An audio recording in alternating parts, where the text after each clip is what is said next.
merci d'être là, nombreux et nombreux. Et on revient à la difficile tâche de démarrer. Parce que en fait, il y a beaucoup de choses à dire sur la question de la vie chère, vous le savez bien, et des profiteurs de crise, et que j'ai dû faire un tri aussi pour essayer d'aller à l'essentiel.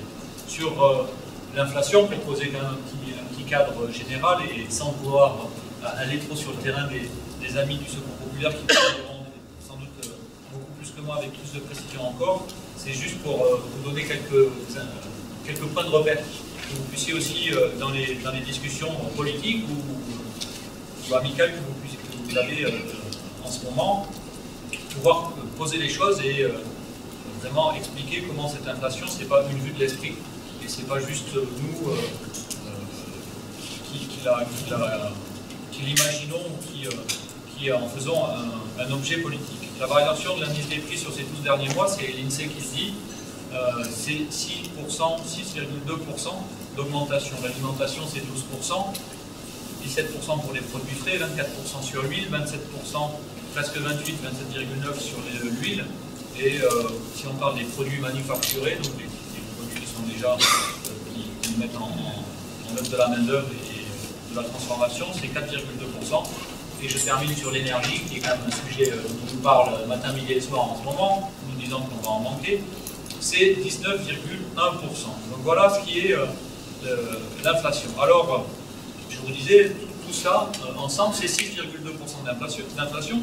Et on entend aussi, comme la question sur l'énergie, le gouvernement qui se félicite que nous soyons le pays d'Europe, ça aussi vous avez sans doute entendu, qui est à l'inflation la moins élevée.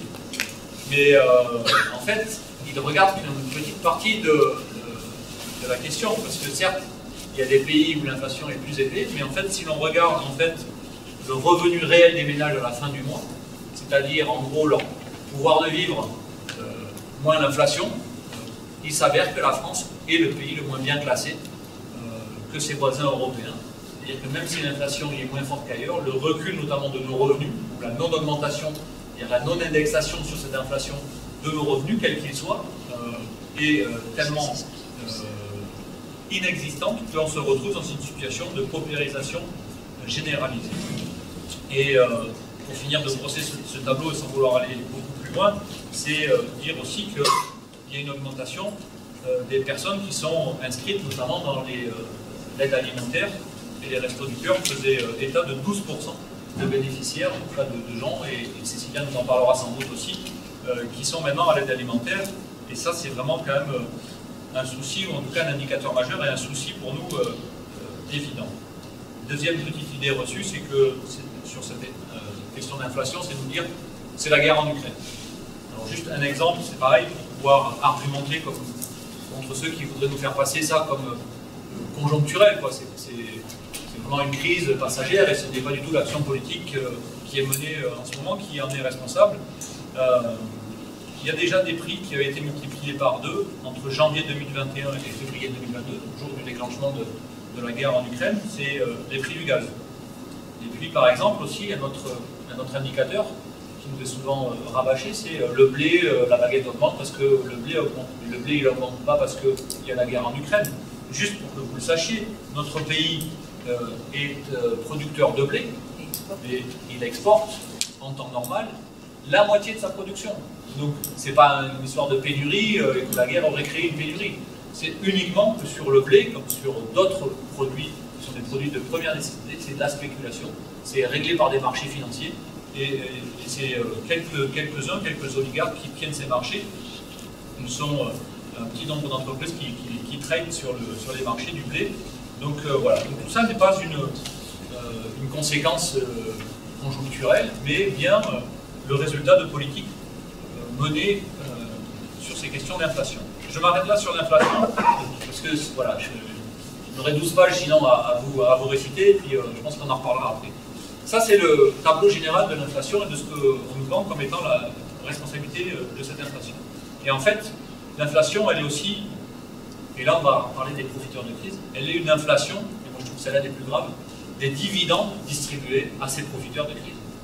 En fait, toute la question qui nous occupe, c'est comment ces richesses incroyables que l'on produit, en fait, elles sont captées par un petit nombre et que, de fait, on assiste à une inflation de cette captation des richesses pour une petite oligarchie. On est, au cours du deuxième trimestre 2022, à un niveau record de dividendes jamais atteint dans le monde. Et en France, on a des records qui nous placent là, pour le coup, sur le podium. Tout à l'heure, on parlait sur la question du niveau de vie, et on est plutôt dans les plus mauvais, là, sur le podium des dividendes distribués. Record atteint au deuxième trimestre 2022, avec 44 milliards d'euros versés. Je ne sais même pas tellement il y a de zéro ce que ça peut représenter. Dans le pays, les dividendes ont augmenté de 32,7% au deuxième trimestre, comme vos salaires et vos pensions, j'imagine, sans aucun doute, soit un rythme supérieur à la moyenne européenne. Ah, là encore, on est balèze. 4 entreprises françaises figurent dans le top 20 des sociétés ayant le plus versé de dividendes dans ce trimestre. BNP Paribas, il faut quand même les nommer les profiteurs, hein, c'est pas juste dire il y a des profiteurs, on va donner les noms. BNP Paribas, 6e, Sanofi, 10e, AXA, 12e et LVMH, 14e. Ils ont cumulé 35 milliards d'euros de bénéfices en 2021.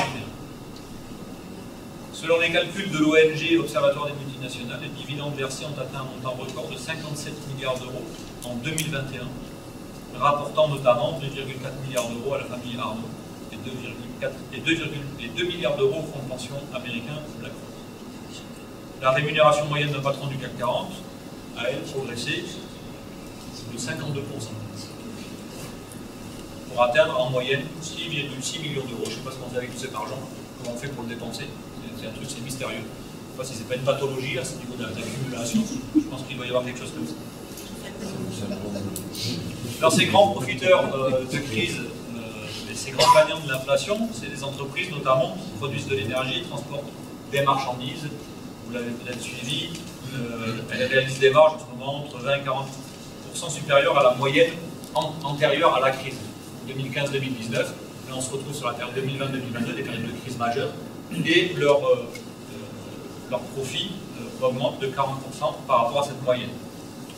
Alors, on y retrouve l'armateur français, CMA-CGM. Premier trimestre 2022, le groupe réalise 7,2 milliards de dollars de bénéfices, un chiffre en augmentation de 243%. Les pourcentages, c'est quand même... nous, après, on gratte pour des trucs à 2,5% pour aller négocier des augmentations. Après avoir battu en 2021 son record historique de profit annuel à 7 milliards d'euros, Total Energy a annoncé un résultat net ajusté de 18,8 milliards de dollars, rien que pour la première moitié de l'année. Là, c'est pareil, tout va bien pour Total Energy. Ce qui est un problème, c'est pas tant que ces gens aient des profits, c'est que dans le même temps, Total, c'est 0 impôt sur les sociétés en France en 2020. Et en 2021, CMA, CGM, c'est 2% d'impôt sur ces 16 milliards de profits en 2021. Vous savez à quel taux, c'est normal, chacun nous sommes imposés, parce qu'on contribue effectivement à l'effort, eux ne contribuent à rien, à aucun effort, à aucune redistribution. Et c'est là qu'on se dit, quand on voit ça, quand nous, modestement, on propose une taxe sur les super profits, franchement, vous la refusez, c'est quand même assez aberrant.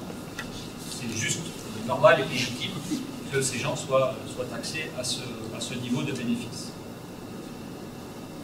Pour n'oublier personne, distribué à tout le monde, les pays dans les profiteurs de crise, il y a des pays producteurs et exportateurs de pétrole et de gaz. Habituellement, on importe un peu moins de 10 milliards d'euros d'énergie chaque trimestre. Aujourd'hui, c'est 28 milliards. Donc c'est x2,5. Ça veut dire que les gens qui nous vendent, leur profit c'est x2,5. On le voit notamment, on a vu la grande visite de notre président Macron aux États-Unis, le terminal méthanier qu'ils sont en train de nous mettre sur les ports de la Manche. Le gaz, le pétrole, le gaz de schiste qu'ils nous envoient, ils ne nous font pas payer au prix qu'ils le vendent aux États-Unis. C'est x10. Alors c'est la Manche, x10. Et ça arrive chez nous, et ça nous coûte un bras, un pognon de dingue, comme disait notre ami Manu.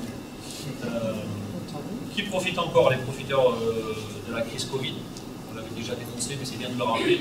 Les labos pharmaceutiques. J'ai cité là, tout à l'heure Sanofi.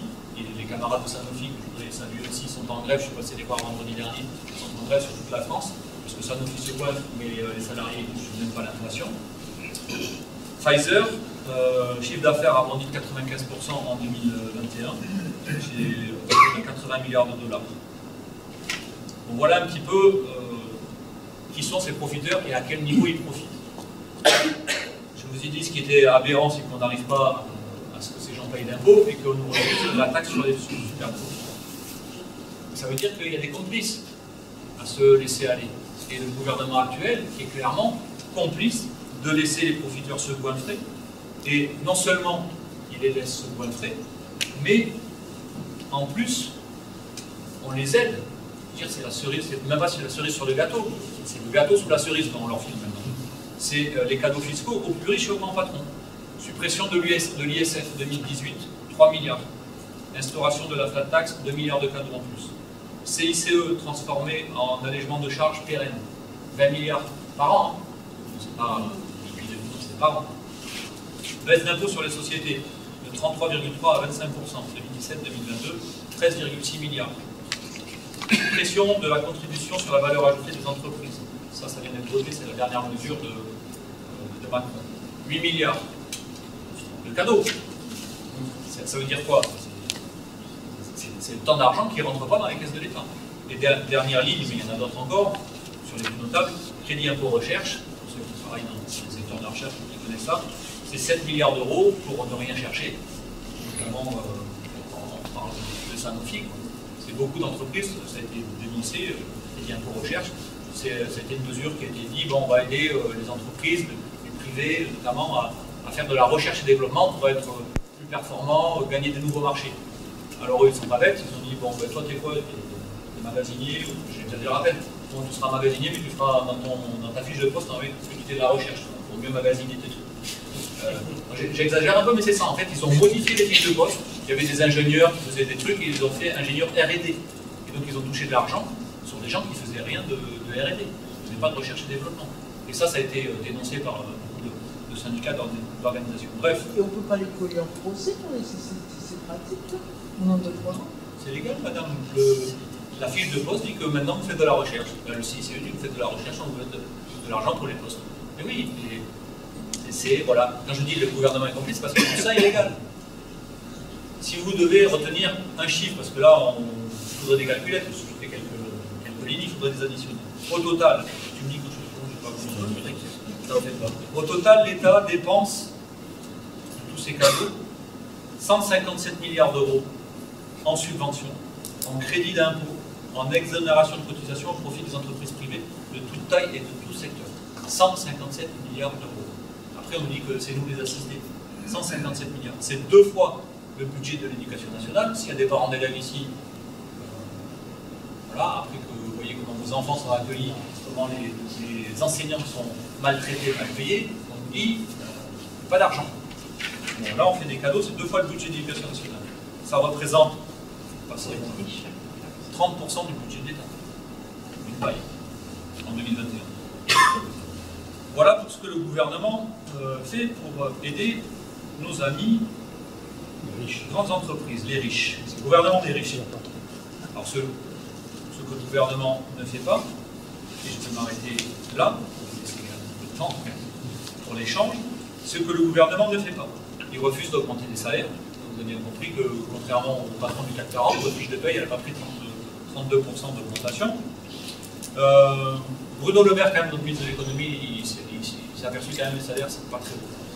Il a invité les patrons à augmenter les salaires. S'il vous plaît, écoutez quand même, quand on vous demande une augmentation, si vous aviez un petit peu de philanthropie, de donner un petit peu d'argent à vos salariés, ça serait quand même vachement sympa. Donc il faut quand même saluer cette initiative qui a eu une efficacité toute radicale, puisque rien n'a bougé. Donc refus d'augmenter les salaires, ça c'est clair. Qu'est-ce qu'il a oublié de faire? Absence de lutte contre l'évasion fiscale. Ça pour le coup c'est pas légal, mais on ne lutte pas contre. C'est plusieurs dizaines de milliards, suppression de postes dans l'administration fiscale, non-suppression du verrou de Bercy, mise à l'honneur des dirigeants des grands groupes qui pratiquent l'évasion fiscale, qui ont leur ronde serviette à l'Élysée, Facebook, Uber, Google, Apple, etc., etc. Et puis quand ils se font pincer, il y a des recouvrements à l'amiable. C'est-à-dire qu'ils négocient avec Bercy, et puis ils payent une petite obole, mais qui n'a rien à voir avec les impôts réellement qui devraient, en tout cas la fraude, qu'ils font. Et puis enfin, je l'ai déjà évoqué, le refus de taxer les super profits, ça c'est vraiment un truc incompréhensible. Tous les pays d'Europe l'ont fait, les libéraux des dirigeants des institutions financières disent qu'il faut taxer les super profits, parce que ça participerait effectivement à une redistribution et que c'est aussi pour faire tourner la machine économique, c'est absolument indispensable et qu'on ne peut pas continuer dans cette captation de toutes les richesses au profit de quelques-uns, mais non. Bouclier tarifaire financé entièrement par nous-mêmes. C'est-à-dire que nous, quand on dit taxer les super profits, c'est par exemple Total Énergie, quand vous allez faire la naissance, et qu'on vous dit il y a une ristourne, vous êtes content, mais non, c'est avec votre argent la ristourne, puisque c'est un bouclier tarifaire payé par l'État. C'est pas Total Énergie à qui on dirait les prix sont bloqués en France, vous ne pouvez pas vendre au-dessus de ce tarif-là, donc on dit 1,41 € ou 1,40 €. C'est notre argent. Donc en gros, ils nous prennent dans la poche gauche pour faire un bouclier tarifaire et ils nous le remettent dans la poche droite. Pour nous, ça, on paye de et puis voilà. Juste pour donner l'ambiance aussi de travail autour de ça, cette question sur les super profits et la redistribution. Si vous avez suivi un petit peu les débats à l'Assemblée nationale, même dans leur propre majorité, il y en a qui ont commencé à dire que ça commence à se voir. Toute l'Europe le fait, nous on ne le fait pas, on va finir par avoir des emmerdes. Et donc c'est le président du groupe Modem qui a proposé un amendement, projet de loi de finances, pour taxer gentiment, ce n'était pas un insoumis, trop fort. Il propose un amendement. Donc surprise, stupeur dans les rangs de la Macronie, ils sont minoritaires, parce que c'est une minorité présidentielle maintenant. On vote cet amendement. Il est voté. Et sincèrement, qu'est-ce qui s'est passé derrière? Ça aurait quand même été emmerdant que la démocratie, pour une fois, elle fasse des choses bien. 49.3 et tout ça a été balayé, donc il n'y aura même pas le petit amendement qui sera passé sur le projet de loi de finances qui permettrait de taxer un peu les super profits. Donc voilà pour vous brosser un petit tableau et vous donner quelques points de repère aussi chiffrés pour les discussions à venir sur le fait qu'effectivement en termes d'inflation et de profiteurs de crise, là on est quand même au sommet de... Enfin, la Macronie est au sommet de son art. Et je vous en ferai après en conclusion peut-être quelques conclusions, en tout cas moi comment j'en fais une lecture politique et sur les solutions qu'on pourrait apporter, mais je m'arrête là pour le moment. Partager aussi la discussion avec vous. Faire tourner la parole. Merci Loïc pour ce premier coup de pinceau du tableau général sur l'inflation et le profit.